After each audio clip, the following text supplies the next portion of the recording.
Rana plaza ধসের এক যুগ আজ। ২০১৩ সালের ২৪শে এপ্রিল ধসে পড়ে ৮তলা এই ভবন। প্রাণ যায় পোশাক শ্রমিক সহ ১১৩৮ জনের। বিশ্বের ভয়াবহতম শিল্প দুর্যোগ হিসেবে ইতিহাসে স্থান পেয়েছে এই ট্র্যাজেডি। তবে এর ১২ বছরেও শেষ হয়নি হত্যা মামলার বিচার। ভেঙে পড়ার আগের দিনই ফাটল দেখা দিলেও কাজে যোগ দিতে বাধ্য করা হয়েছিল ৫ কারখানায় শ্রমিককে।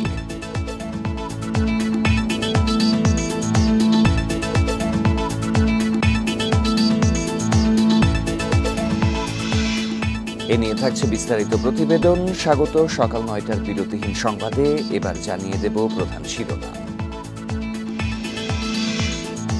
ভিসি অপসারণে অনশন ভাঙলেন কুয়েট শিক্ষার্থীরা, বহিষ্কারাদেশ বাতিল, ৪ঠা মে থেকে ক্লাস। আইন পুলিশ কিছুই মানছে না, ব্যাটারির রিকশা, এখনো নীতিমালা তৈরিতেই ব্যস্ত ডিএমপি।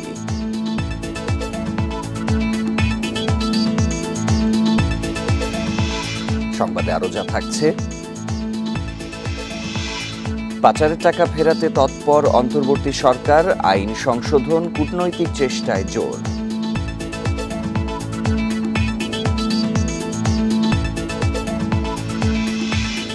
নবজাতকের গোড়ালির রক্তে ২৯ রোগের তথ্য, প্রকল্পের ২৫ বছরেও সবাই সুবিধা পাচ্ছে না।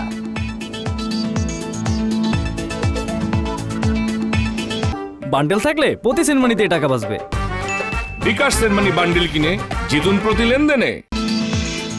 এবারে জানাবো বিস্তারিত খবর। সাভারের রানা প্লাজা ধসের এক যুগ আজ। ২০১৩ সালের ২৪শে এপ্রিল ৮তলা ভবনটি ধসে পড়ে। এই ঘটনায় ১১৩৮ জনের বেশি শ্রমিক প্রাণ হারান, যাদের বেশিরভাগই ছিলেন তৈরি পোশাক কারখানা শ্রমিক। এক যুগেও শেষ হয়নি হত্যা মামলার বিচার। দিবসটি উপলক্ষে রানা প্লাজার সামনে নানা কর্মসূচি পালন করবে বিভিন্ন সংগঠন এবং হতাহত শ্রমিকদের স্বজনেরা। বিশ্বের ভয়াবহতম শিল্প দুর্যোগের উদাহরণ হিসেবে এরই মধ্যে ইতিহাসে স্থান পেয়েছে রানা প্লাজা ধসের ঘটনা। ভেঙে পড়ার আগের দিনই ভবনটিতে ফাটল দেখা দেয়। সেটি অগ্রাহ্য করে পরের দিন ভবনটির ৫টি পোশাক কারখানায় শ্রমিকদের কাজে ফিরতে বাধ্য করা হয়। বিশ্লেষকরা বলছেন, রানা প্লাজা ধসের আগে পোশাক খাতে শ্রমিক ছিল ৬০ লাখের বেশি। দুর্ঘটনার পর কমে দাঁড়িয়েছে ২৯ লাখে। এখনও অনেক প্রতিষ্ঠান শ্রমিক নিরাপত্তা নিশ্চিত করতে পারছে না, যা রপ্তানিমুখী পোশাক খাতকে বড় চ্যালেঞ্জের মুখে ফেলবে। এই মুহূর্তে সাভারের রানা প্লাজার সামনে রয়েছেন সহকর্মী শাহরিয়ার অনির্বাণ। যাচ্ছি তার কাছে। অনির্বাণ, আমরা প্রতিবেদনে শুনছিলাম এক যুগেও এই হত্যা মামলার বিচারটি শেষ হয়নি। এ নিয়ে শ্রমিক নেতা ও আহত শ্রমিকরা কি বলছেন?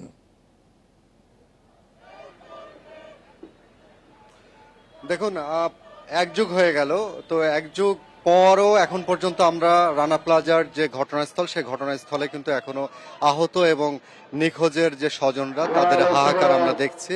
সকাল থেকে আমরা দেখেছি যে তাদের স্বজনরা এখানে এসছেন এবং এসে তাদের নিখোঁজ যে সন্তান, কারো বর, কারো আত্মীয় স্বজন হারিয়ে গেছেন বা তাদের সন্ধান এখন পর্যন্ত পাওয়া যায়নি, তাদের কিন্তু আমরা খোঁজের জন্য তাদের আত্মীয় স্বজনকে আমরা এখানে দেখেছি। আর বিচারের কার্যের বিষয় যেটি আপনাকে বলছিলাম, সেটি হচ্ছে প্রায় গত এক যুগেও এই হত্যাকাণ্ডের যে বিচার, সে বিচারটি এখন পর্যন্ত হয়নি। কারণ এখানে সব থেকে বড় দুর্বলতা যেটা জানিয়েছে সেটি হচ্ছে সাক্ষীর অভাব। এই ঘটনায় কিন্তু ৫৯৪ জন সাক্ষী করা হয়েছিল। তো এই ৫৯৪ জনের মধ্যে মাত্র ৯৪ জনের সাক্ষ্য গ্রহণ সম্পন্ন হয়েছে। এর ভিতরে প্রায় ৬ বছর মতো বিচার কার্য স্থগিত ছিল, যার কারণে পুরো বিষয়টি রানা প্লাজা ধসের যে ঘটনার বিচার কার্য, সেই বিচার কার্যটা কিন্তু অনেকখানি বিলম্বিত হচ্ছে। আপনাকে যদি এখনকার পরিস্থিতি দেখে, আপনি নিশ্চয় সামনে যে ডোবাটি দেখতে পাচ্ছেন, এই কচু ক্ষেত হয়ে গেছে। এই ডোবাটি মূলত ছিল রানা প্লাজা সেই ৯তলা ভবন। এই ৯তলা ভবনে কিন্তু ৫টি তলায় ছিল একেবারে পোশাক শ্রমিকদের নিয়ে পোশাক কারখানা যেটি ছিল, সেখানে প্রায় ৩,০০০-এরও উপরে যারা পোশাক শ্রমিক ছিলেন, সে পোশাক শ্রমিক কাজ করতেন। তো আমরা জানি যে গত এক বছরেও বলা যায় যে গত বছরও আমরা যখন এখানে এসেছিলাম, তখনও যারা স্বজনের সন্ধানে যারা আছেন, তারাও এসে অভিযোগ করেছিলেন এবং যারা হত্যাকাণ্ডের শিকার হয়েছেন করেছেন, তাদের স্বজনরাও সেই হত্যাকাণ্ড দ্রুত যেন শেষ হয় তার জন্য তারা বারবার দাবি জানিয়ে এসেছিলেন, কিন্তু সেটি এখন পর্যন্ত সম্পন্ন হয়নি বলে বড় রকমের একটা বলা যায় যে ট্র্যাজেডি। এই শিল্প দুর্যোগের বিশেষ বড় বড় শিল্প দুর্যোগ যতগুলো হয়েছে তার মধ্যে অন্যতম জায়গা করে নেওয়া এই রানা প্লাজা ধস, সে রানা প্লাজা ধসের এই ট্র্যাজেডিটি এখন পর্যন্ত বয়ে বেড়াচ্ছে স্বজনরা। আজকের যে কর্মসূচি, সে কর্মসূচি যদি আপনাকে বলি, বিভিন্ন ট্রেড ইউনিয়ন অর্থাৎ শ্রমিক ট্রেড ইউনিয়নের পক্ষ থেকে সকাল থেকেই নানান সংগঠনগুলো এসছেন, বিক্ষিপ্ত মিছিলে মিছিলে তারা আসছেন ছোট ছোট দলে দলে। দুপুর বেলা 11টার সময় শ্রমিকদের জন্য নতুন বন্দোবস্ত নিয়ে স্মরণ সভা ও সংস্কারের দাবি নিয়ে জাতীয় নাগরিক কমিটির একটি এখানে সভা রয়েছে। তো সেই সভার জন্য অনেকে জমায়েত হচ্ছেন। আর এর বাইরে যদি আপনাকে বলি, রানা প্লাজার যে মূল মালিক রানা, সে মাঝখানে জামিনে বেরিয়ে গিয়েছিল এবং তারপরে সে আবার আটক রয়েছে। তবে এর বাইরে কিন্তু রানার এখন পর্যন্ত সে বিচারটি কিন্তু এখনো শেষ হয়নি। আর এতে আন্তর্জাতিক অঙ্গন জুড়ে যে যতগুলো আমাদের যে প্রতিশ্রুতি ছিল, সে প্রতিশ্রুতিগুলো কিন্তু এখন অনেকখানি কি বলা যায় যে হালকা হয়ে গেছে। তো এই যে আন্তর্জাতিক সম্প্রদায়ের সাথে যে চুক্তিগুলো ছিল শিল্পের ক্ষেত্রে শ্রমিকের নিরাপত্তা দেওয়া, সেই নিরাপত্তার বিষয়গুলো এখন সুনিশ্চিত এখন পর্যন্ত সেভাবে না হলেও চেষ্টা করে যাওয়া হচ্ছে যেন শিল্পের শ্রমিকদের আর্থিক এবং তাদের এই শিল্প কলকারখানায় যে নিরাপত্তাগুলো যেন সুনিশ্চিত করা হয়। এর বাইরে আপনাকে সারাদিনের যে অনুষ্ঠান, সেই সারাদিনের অনুষ্ঠানের ভিতরে বিভিন্ন রকমের ট্রেড ইউনিয়নের পক্ষ থেকে অনুষ্ঠানগুলো এই বিচারের দাবিতে তারা মানববন্ধন এবং জনসভা এবং ছোট ছোট সভা করছে এবং এই সভাটি সারাদিনই থাকবে। সকাল 11টার সময় নাগরিক কমিটির পক্ষ থেকে এখানে একটা সভা রয়েছে। এই ছিল আমার কাছে সর্বশেষ। রানা প্লাজা ধসের এক যুগ আজ, সাভার থেকে জানাচ্ছিলেন সহকর্মী শাহরিয়ার অনির্বাণ। গণহত্যা ও মানবতার বিরুদ্ধে অপরাধ কোনোভাবেই বিচারহীন থাকা উচিত নয় বলে মন্তব্য করেছেন প্রধান উপদেষ্টা অধ্যাপক মুহাম্মদ ইউনূস। বলেন, মিয়ানমারকে এই অপরাধের জন্য দায়ী করা রোহিঙ্গা প্রত্যাবাসনে আস্থা তৈরির একটি গুরুত্বপূর্ণ উপায়। কাতার সফরের দ্বিতীয় দিনে বুধবার দোহার মান্দারিন ওরিয়েন্টাল হোটেলে গোলটেবিল আলোচনায় এসব মন্তব্য করেন প্রধান উপদেষ্টা। বলেন, আন্তর্জাতিক বিচার আদালত, আন্তর্জাতিক অপরাধ আদালত এবং মিয়ানমারের জন্য গঠিত স্বাধীন তদন্ত প্রক্রিয়ার আওতায় রোহিঙ্গাদের ওপর সংঘটিত নৃশংসতার বিচার ও জবাবদিহির উদ্যোগগুলো গুরুত্বপূর্ণ।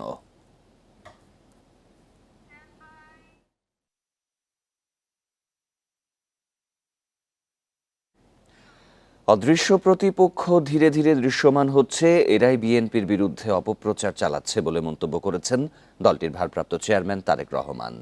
তিনি বলেন, সম্মিলিতভাবে ষড়যন্ত্রকারীদের মোকাবিলা করতে হবে। বুধবার ৩১ দফা নিয়ে কর্মশালায় এসব কথা বলেন তারেক রহমান। এ সময় তিনি জানান, ৩১ দফা বাস্তবায়নের মধ্য দিয়েই জুলুমের প্রতিশোধ নিতে হবে। রাষ্ট্র কাঠামো সংস্কারে ৩১ দফা বাস্তবায়ন নিয়ে রংপুর, নীলফামারী ও সৈয়দপুরে কর্মশালার আয়োজন করে বিএনপি। দিনব্যাপী এ কর্মশালায় বক্তব্য রাখেন বিএনপির প্রশিক্ষণ সেলের নেতারা। মানুষের কাছে পৌঁছে দেওয়ার একটা পদ্ধতি সম্পর্কে অতি সংক্ষিপ্তভাবে আমি কিছু কথা বলবো। প্রধান অতিথির বক্তব্যে বিএনপির ভারপ্রাপ্ত চেয়ারম্যান বলেন, বিএনপিকে নিয়ে ষড়যন্ত্র থেমে নেই, ঐক্যবদ্ধভাবে ষড়যন্ত্র মোকাবেলা করতে হবে।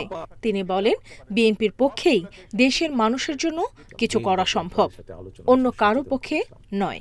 আমাদের সেই অদৃশ্য প্রতিপক্ষ আস্তে আস্তে দৃশ্যমান হচ্ছে, সাথে আরো বিভিন্ন প্রতিপক্ষ কিন্তু তাদের সাথে যোগ করছে। কাজেই দেশের জন্য, দেশের স্বার্থে আমরা যা করতে চাই, এটি যত বেশি সংখ্যক আমরা মানুষের কাছে নিয়ে যেতে পারবো, মানুষের সমর্থন অর্জন করতে পারবো, আমরা আমাদের সেই অদৃশ্য বলেন বা দৃশ্যমান প্রতিপক্ষকে আমরা তত শক্ত, তত জোরালোভাবে আমরা তাদেরকে মোকাবেলা করতে পারবো। তারেক রহমান বলেন, রাজনীতির মূল পুঁজি জনগণ এবং তাদের সমর্থন, তাই জনগণের আস্থা ধরে রাখার বিকল্প নেই। বিএনপিকে এই জনগণ আস্থায় রাখে, বিশ্বাস করে। তারা মনে করে দেশের জন্য, মানুষের জন্য যদি কিছু করতে পারে, কিছু করা সম্ভব হয়, তাহলে পারলে বিএনপি পারবে। এই ৩১ দফাকে যদি বাস্তবায়ন করতে হয়, আমরা যখন বাস্তবায়ন করতে পারবো, ওই যে আপনি নির্যাতিত হয়েছেন, অত্যাচারিত হয়েছেন, সেই অত্যাচার নির্যাতনের প্রতিশোধ আমরা নিতে চাই ৩১ দফা বাস্তবায়ন করার মাধ্যমে। বিএনপির ৩১ দফা তৃণমূলে পৌঁছে দিতে নেতাকর্মীদের প্রতি আহ্বান জানান ভারপ্রাপ্ত চেয়ারম্যান তারেক রহমান। নুরসেলিনা শিউলি, ইন্ডিপেন্ডেন্ট নিউজ, ঢাকা। ভিন্ন ধর্মের অনুসারীদেরও জামায়াতে ইসলামীর ব্যানারে নির্বাচনের প্রস্তুতি নেওয়ার আহ্বান জানিয়েছেন দলটির আমির ডাক্তার শফিকুর রহমান। বুধবার রাজধানী ডিপ্লোমা ইঞ্জিনিয়ার্স ইনস্টিটিউটে এক প্রীতি সমাবেশে তিনি কথা বলেন। ধর্ম ও পেশার ভিত্তিতে কাউকে সংখ্যালঘু বলা ঠিক নয় বলেও মন্তব্য করেন তিনি।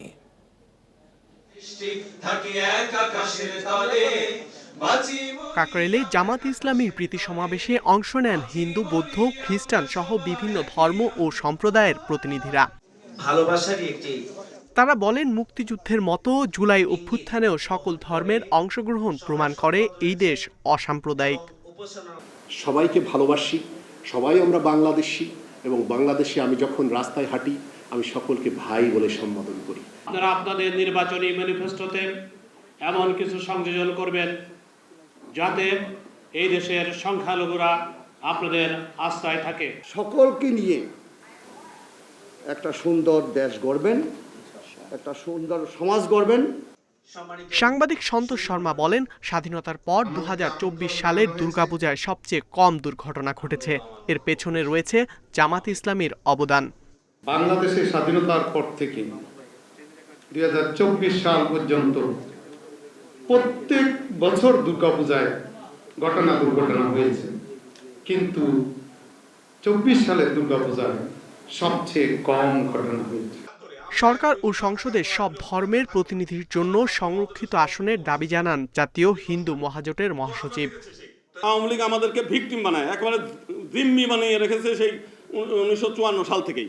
আমরা যাতে পার্লামেন্টে আমাদের কথাগুলো আমরা বলতে পারি, সমস্ত বাংলাদেশের যেন সমস্ত জায়গায় নেতা যেন হিন্দুদের থেকে, বৌদ্ধদের থেকে, খ্রিস্টান থেকে তাদের নেতা তারা যেন নির্বাচন করতে পারে।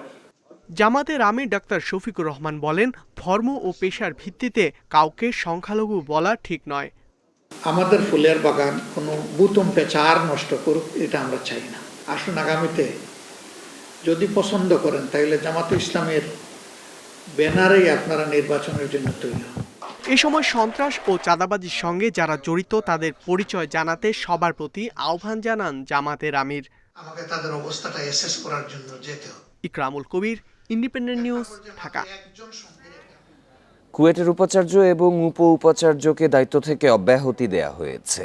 সার্চ কমিটি গঠনের মাধ্যমে ওই দুই পদে নতুন নিয়োগ দেয়া হবে। বুধবার রাতে অনশনরত শিক্ষার্থীদেরকে শিক্ষা মন্ত্রণালয়ের এই সিদ্ধান্ত জানান বিশ্ববিদ্যালয়ের মঞ্জুরি কমিশনের তদন্ত কমিটির সদস্য অধ্যাপক ডক্টর তানজিম উদ্দিন খান। বলেন, কুয়েটের স্বাভাবিক শিক্ষা কার্যক্রম শুরুর স্বার্থে বিশ্ববিদ্যালয়ের উপাচার্য ও উপাচার্যকে দায়িত্ব থেকে অব্যাহতি দেয়া হয়েছে। নতুন নিয়োগের আগ পর্যন্ত বিশ্ববিদ্যালয়ের নিয়মিত কার্যক্রম চালু রাখার স্বার্থে জ্যেষ্ঠ অধ্যাপকদের মধ্য থেকে একজনকে সাময়িকভাবে উপাচার্যের দায়িত্ব দেয়া হবে। পরে দীর্ঘ ৫৮ ঘণ্টার পর অনশন ভেঙে ক্যাম্পাসে মিছিল করেন শিক্ষার্থীরা। এর আগে বুধবার কুয়েটে ৩৭ শিক্ষার্থীর বহিষ্কারাদেশ প্রত্যাহার করে প্রশাসন। খুলে দেয়া হয় সব হল। আগামী ৪ মে থেকে ক্লাস শুরুর সিদ্ধান্ত নেওয়া হয়েছে। সার্চ কমিটি গঠনের মাধ্যমে এই দুটি পদে নতুন নিয়োগ প্রদান করা হবে।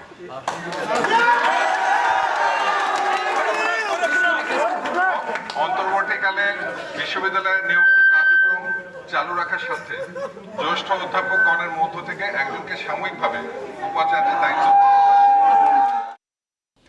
সংবাদে যেমনটি জানাচ্ছিলাম, কুয়েটের উপাচার্য এবং উপাচার্যকে দায়িত্ব থেকে অব্যাহতি দেওয়া হয়েছে। সেই খবর জানাতে কুয়েট ক্যাম্পাস থেকে যোগ দিচ্ছেন সহকর্মী অভিজিৎ পাল। অভিজিৎ, ক্যাম্পাসের বর্তমান অবস্থা কেমন দেখা যাচ্ছে? প্রাণ চাঞ্চল্য ফিরেছে কি?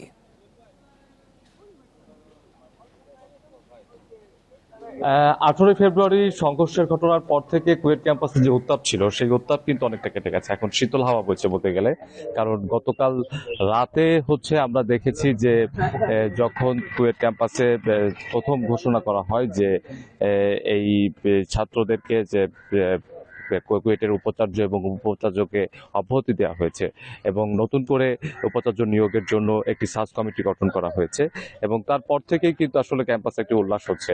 আমি যদি আপনাকে একটু দেখানোর চেষ্টা করি যে কুয়েট ক্যাম্পাসের যে দুর্বার বাংলা রয়েছে, সেই দুর্বার বাংলাতে যারা ছাত্ররা রয়েছেন, এই আন্দোলনে যারা অনশনরত অবস্থায় ছিলেন, তারা এখন আসলে অনেকটা উল্লাস করছেন এবং জাতীয় পতাকা হাতে নিয়ে এবং তারা এই উল্লাসগুলো করছেন। তারা আমরা কিছুক্ষণ আগে তাদের সঙ্গে আমরা কথা বলেছি, তারা বলছে যে গতকাল গভীর রাতে আসলে আপনার দুপুর রাত 2টার দিকে আসলে বিশ্ববিদ্যালয় মঞ্জুরি কমিশনের যে তদন্ত কমিটি ছিল, সেই তদন্ত কমিটির সদস্যরা তাদের কাছে আসেন এবং তারা শিক্ষা মন্ত্রণালয়ের যে বিজ্ঞপ্তি, সেই বিজ্ঞপ্তিটি জানান এবং সেই বিজ্ঞপ্তিটি জানানোর পরেই তারা শিক্ষার্থীরা উল্লাসে ফেটে ওঠে এবং শিক্ষার্থীরা সেই উল্লাসে ফেটে ওঠে এবং শিক্ষার্থীদেরকে সেই সময় ইউজিসির যে তদন্ত কমিটি ছিল, সেই কমিটির যিনি সদস্য ছিলেন অধ্যাপক তমিজউদ্দিন খান, তিনি আসলে শরবত খাইয়ে তাদেরকে এই অনশন ভঙ্গ করান এবং এরপর শিক্ষার্থীরা ক্যাম্পাসে মিছিল করেন এবং সেই মিছিল শেষে তারা ভোররাতের দিকে আসলে হলে গেছেন। এখন তারা হলে অবস্থান করছেন এবং শিক্ষার্থীদের পক্ষ থেকে আমাদেরকে বলা হয়েছে যে বিকাল 4টার দিকে আসলে তাদের যে মূল যে আনুষ্ঠানিক বিজয় মিছিল, সেই বিজয় মিছিল অনুষ্ঠিত হবে এবং অন্যান্য এইখানকার যারা রয়েছেন তারা শিক্ষার্থীরা বারবারই একটি কথা বলেছেন যে তারা এখন আসলে একটি সুন্দর ক্যাম্পাস চান, যে ক্যাম্পাসে আসলে শিক্ষাবান্ধব ক্যাম্পাস থাকবে এবং যেখানে শিক্ষক এবং শিক্ষার্থীরা তারা সকলে মিলে একটি আগামী সুন্দর ভবিষ্যৎ গড়ার জন্য কাজ করবেন এবং যে ক্যাম্পাসে কোনো রাজনীতি থাকবে না, হানাহানি থাকবে না, সন্ত্রাস মুক্ত একটি ক্যাম্পাস তারা চান। কুয়েট ক্যাম্পাসের বর্তমান পরিস্থিতির খবর জানাচ্ছিলেন সহকর্মী অভিজিৎ পাল। ব্যাটারি রিকশা দৌরাত্মের বিষয়ে বিস্তারিত জানাতে রাজধানী তেজগাঁও এলাকা থেকে যোগ দিচ্ছেন সহকর্মী আদিলুর রহমান। আদিলুর, এই নিয়ম ভেঙে সড়কে ব্যাটারি রিকশা দীর্ঘদিন ধরেই চলছিল, কিন্তু সম্প্রতি দেখতে পাচ্ছি যে চালকরা সংঘাতে জড়িয়ে পড়ছেন। এর কারণ মূলত কি, আর প্রশাসন এ বিষয়ে কি বলছে?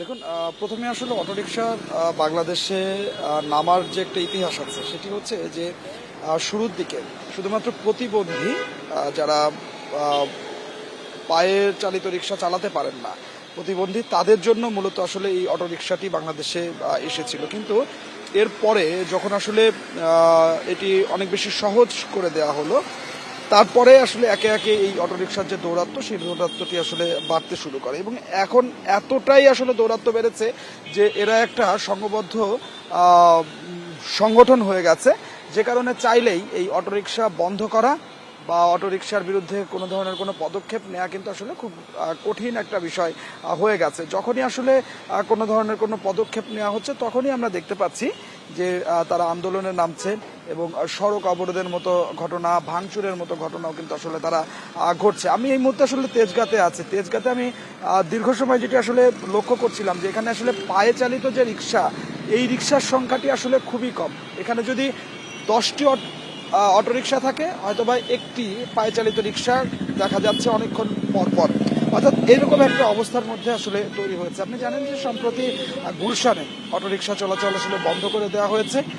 গতকালকে ঢাকা উত্তর সিটি কর্পোরেশনের পক্ষ থেকে আরও একটি বার্তা আমাদেরকে দেওয়া হয়েছে, সেটি হচ্ছে যে আরও 2টি এলাকায় অটোরিকশা বন্ধ করে দেওয়া হবে। একটি হচ্ছে ফার্মগেট এলাকা এবং আরেকটি হচ্ছে মিরপুর 10 এলাকা, এবং বলা হচ্ছে যে এই 2টি এলাকাতে অটোরিকশা চলাচল অনেক বেশি এবং এই জায়গাগুলোতে আসলে নৈরাজ্য হচ্ছে, সড়কে বিশৃঙ্খলা হচ্ছে, সে কারণে এই 2টি এলাকায় বন্ধ করে দেওয়া হবে। প্রশাসনের পক্ষ থেকে আসলে বিভিন্ন সময় আমরা দেখে থাকি যে নানা ধরনের উদ্যোগ আসলে নেওয়া হয়, কিন্তু সেই উদ্যোগগুলো আসলে বাস্তবায়ন হয় না, যে কারণে অটোরিকশার যে দৌরাত্ম্যটি, সেই অটোরিকশার দৌরাত্ম্যটি কোনোভাবেই কমানো সম্ভব হচ্ছে না। এখানে প্রশাসনের সঙ্গে যখন আমরা আসলে কথা বলি, প্রশাসন বলেন যে আসলে অনেকটাই আসলে নিরুপায়, বিশেষ করে যখন আসলে অটোরিকশা বন্ধের একটি খুব জোরালো পদক্ষেপ নেওয়া হলো। আপনি জানেন যে গত কয়েক মাস আগে খুব জোরালো পদক্ষেপ নেওয়া হয়েছিল, কিন্তু সেই সময়টিতে একদম পুরো ঢাকা শহর আসলে উত্তাল হয়ে গিয়েছিল। বিভিন্ন এলাকায় অবরোধ করে আন্দোলনের মুখে পরবর্তীতে কিন্তু আবার সেই তাদের যে চলাচলের অনুমতি, সেই অনুমতি দেওয়া হয়েছে। অর্থাৎ ঠিক যে সময় এই অটোরিকশা বন্ধের ব্যাপারে আসলে খুব কঠোর পদক্ষেপে সরকার বা প্রশাসনের পক্ষ থেকে তারা এসেছেন, কিন্তু তার আগে আসলে এটি নিয়ন্ত্রণের বাইরে চলে গেছে।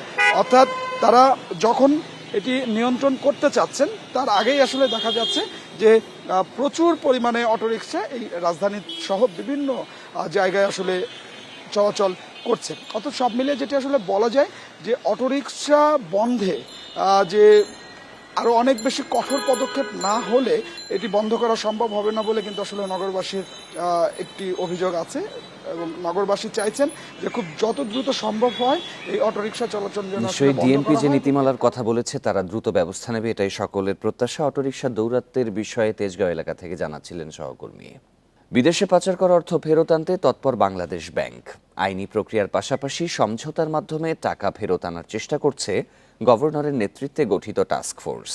তবে বিশ্লেষকরা বলছেন, অন্তর্বর্তী সরকার টাকা উদ্ধারের উদ্যোগ নিলেও ফেরত আসবে কিনা তা নির্ভর করছে পরবর্তী রাজনৈতিক সরকারের ওপর। পতিত শেখ হাসিনা সরকারের 1.5 দশকে বিদেশে পাচার হয় প্রায় 2.5 থেকে 3 লাখ কোটি টাকা। এ অর্থ ফিরিয়ে আনতে বেশ কিছু উদ্যোগ নিয়েছে অন্তর্বর্তী সরকার। পাচারের টাকা ফেরতে টাস্কফোর্স গঠন করে বিভিন্ন দেশে চিঠি দিয়েছে বাংলাদেশ ব্যাংক। এবছরের মধ্যে কিছু অর্থ ফেরত আনতে জোরালোভাবে কাজ করছে টাস্কফোর্স। তবে প্রচলিত মানি লন্ডারিং আইনে ফেরত আনা সময় সাপেক্ষ। তাই অর্থ উদ্ধারে আইন সংশোধনের পাশাপাশি কূটনৈতিক তৎপরতা জোর দিচ্ছে নিয়ন্ত্রক সংস্থা। স্টোলেন মানিটা ক্রস বর্ডার ইস্যু, অতএব বাংলাদেশের নিজস্ব আইন বা নিজস্ব প্রক্রিয়ার উপরেই সব কিছু নির্ভর করে না, এবং যতগুলি দেশের অর্থগুলি গিয়েছে সেই দেশের স্থানীয় আইন সেগুলোকে গুরুত্ব দেওয়া হচ্ছে। বাংলাদেশ ব্যাংক রাষ্ট্রের সর্বোচ্চ সহযোগিতা নিয়ে ডিপ্লোম্যাটিকভাবেও বিষয়টি কীভাবে সমাধান করা যায় সেই ব্যাপারে উদ্যোগ গ্রহণ করেছে। পাচার হওয়া অর্থের প্রধান গন্তব্য যুক্তরাজ্য, যুক্তরাষ্ট্র, দুবাই, সিঙ্গাপুর ও কানাডা। এসব দেশ থেকে অর্থ ফেরত আনতে বিদেশি বিশেষজ্ঞদের সাথে কাজ করছে দুদক, সিআইডি সহ কেন্দ্রীয় ব্যাংক। বিশ্লেষকরা বলছেন, আইনি প্রক্রিয়া ও সমঝোতায় অর্থ ফেরত আনা কঠিন হলেও অসম্ভব নয়। পাচার করা অর্থের ব্যাপারে কতটুকু আপনার সফল হবে সে ব্যাপারে আমার যথেষ্ট সন্দেহ হয়। কারণ যারা নাকি অর্থ পাচার করে দিছে, তাই না, তারা কি সমঝোতা আসতে চাবে? বরঞ্চ সরকার তো চাইবেই যে যত তাড়াতাড়ি পারে আমার কিছু টাকা পয়সা আসুক, তাই না? আমরা তাদের সাথে কি শর্তে চুক্তিতে যাব ফেরত আনার জন্য, এবং সেটা কিভাবে বাস্তবায়িত হবে, শর্তটা কিভাবে ফলো করা হবে, এই ধরনের বিষয়গুলো কিন্তু খুব জটিল আইনি, আন্তর্জাতিক আইনি প্রক্রিয়া আছে, এবং বিশেষ করে আমাদের দেশের লিগ্যাল প্রসেসটাকে সেটাকে এনশিওর করে তারপর যদি অগ্রসর হওয়া যায় তাহলে অবশ্যই সেটাও কাজে লাগতে পারে, তবে দীর্ঘ প্রক্রিয়া উভয় ক্ষেত্রে। পাচার করা অর্থ কী পরিমাণ ফেরত আসবে তা রাজনৈতিক ও কূটনৈতিক বিচক্ষণতার উপর নির্ভর করছে বলেও জানান বিশ্লেষকরা। Shafil Alam Sujan, independent news, Dhaka. নবজাতকের 1 ফোঁটা রক্ত পরীক্ষাতেই 29টি রোগের তথ্য পাওয়া যায়। গোড়ালি থেকে সংগ্রহ করতে হয় এই নমুনা। এতে চিকিৎসার মাধ্যমে শিশুকে বড় ক্ষতির হাত থেকে রক্ষা করা যায়। বাংলাদেশে হিল প্রিক টেস্ট নামের পরীক্ষা নিয়ে 25 বছর ধরে প্রকল্প চললেও সবার জন্য উন্মুক্ত করা যায়নি। দেশে প্রতি বছর 36 লাখ শিশুর জন্ম হয়। জন্মগত ত্রুটিসহ নানা রোগ থাকে কয়েক লাখের, মারা যায় অন্তত 1 লাখ। মৃত্যু ও বড় রোগ প্রতিরোধে অনেক দেশেই নবজাতকের রক্ত পরীক্ষা করা হয়। এজন্য জন্মের 14 দিনের মধ্যে গোড়ালি থেকে নমুনা সংগ্রহ করতে হয়। এতে জন্মগত হৃদরোগ, থ্যালাসেমিয়া সহ 29টি সমস্যা চিহ্নিত করা সম্ভব। যে বাচ্চাটাকে আপনি দেখলেন 10 বছর বয়সে, 7 বছর বয়সে, যে ডেভেলপমেন্ট ডিলে নিয়ে প্রতিবন্ধী হিসেবে আমার দৃষ্টিতে, সবার দৃষ্টিতে, তাকে আমরা কিছু টেস্ট যদি জন্মের পর করে নিতে পারতাম, তার আগাম কিন্তু রোগটা আমরা ধরতে পারতাম। রোগটা ধরে যদি আমরা চিকিৎসা শুরু করতাম, এই বাচ্চাটা প্রতিবন্ধী হতো না। লক্ষণটা নাই বেবিটার, কিন্তু আমি প্রেডিক্ট করতে পারবো একটা রক্তের টেস্টের মাধ্যমে এই বাচ্চাটা এই রোগটা হতে পারে। তো সেক্ষেত্রে আমি প্রিভেন্টিভ মেজার্স নিতে পারবো, প্রতিরোধমূলক ব্যবস্থা নিতে পারবো। বুধবার রাজধানীর চীন মৈত্রী সম্মেলন কেন্দ্রে নবজাতকের স্বাস্থ্য নিয়ে সেমিনারে যোগ দেন দেশ বিদেশের বিশেষজ্ঞরা। বলেন, পরীক্ষাটি চালু করা গেলে নবজাতকের বড় রোগের ঝুঁকি কমবে। বিশ্বের 35% শিশুর জন্মের পর এই পরীক্ষা করা হয়। এতে কোনো শিশুর রোগ শনাক্ত হলে চিকিৎসার মাধ্যমে সে স্বাভাবিক জীবনযাপন করতে পারে, যা একটি দেশের স্বাস্থ্য ব্যবস্থায় চাপ কমায়। It is already a standard in the world. এটি সারা বিশ্বেই গ্রহণযোগ্য পদ্ধতি। ফিলিপাইনে আমরা 29 ধরনের পরীক্ষা করি, এতে অনেক শিশুর জীবন রক্ষা করা সম্ভব। And many babies can be saved. একটি প্রকল্পের অধীনে 1999 সাল থেকে দেশে এই পরীক্ষা করছে কয়েকটি হাসপাতালের নিউক্লিয়ার মেডিসিন বিভাগ। খরচ হাজারের কম, তবে এটি এখনও সবার জন্য উন্মুক্ত নয়। Hasan Misbah, independent news, Dhaka. এই ছিল বিরতিহীন সংবাদে। সব খবরের বিস্তারিত জানতে চোখ রাখুন ফেসবুক, ইউটিউব এবং এক্সে। আমন্ত্রণ পরের আয়োজনে।